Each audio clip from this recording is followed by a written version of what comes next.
भगवान श्री कृष्णोक्त गीता।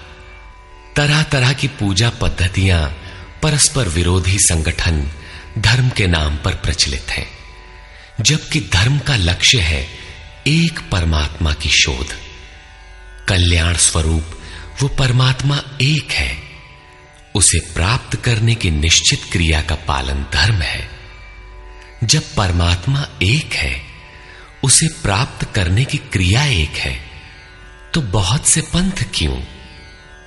इसके समाधान के लिए प्रस्तुत है यथार्थ गीता का भावांश, ये गीता कैसेट।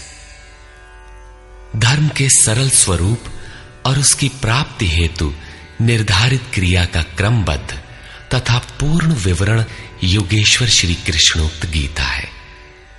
विश्व के प्रत्येक महापुरुष ने जो कुछ भी साधन बताया है, वो सब का सब तथा अनेक गोपनीय स्थितियों का स्पष्टीकरण अकेले गीता में है। इसलिए संपूर्ण मानव जाति के कल्याण का अतर्क शास्त्र गीता है। महाभारत में संकेत है कि जब कौरवों और पांडवों की सेनाएं आमने सामने खड़ी हो गईं, तो संपूर्ण निशांतर कौरवों में प्रवेश कर गए और सभी देवता पांडवों में।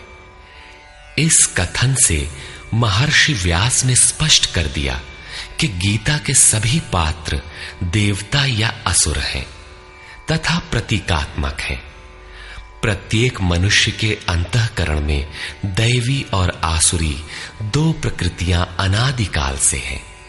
दैवी शक्तियों के सहयोग से जब मनुष्य अपने आत्म स्वरूप की ओर अग्रसर होता है, तो काम, क्रोध, राग, द्वेष इत्यादि आसुरी वृत्तियां बाधा के रूप में आक्रमण करती हैं।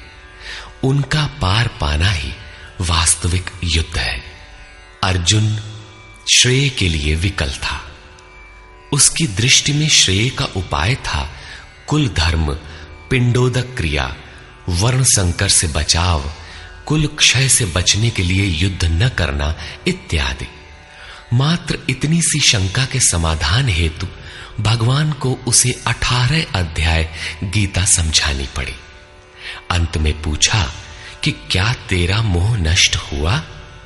अर्जुन ने स्वीकार किया कि भगवान, मेरा मोह नष्ट हो गया और अब मैं वैसा ही करूंगा जैसा भगवान ने उपदेश दिया है।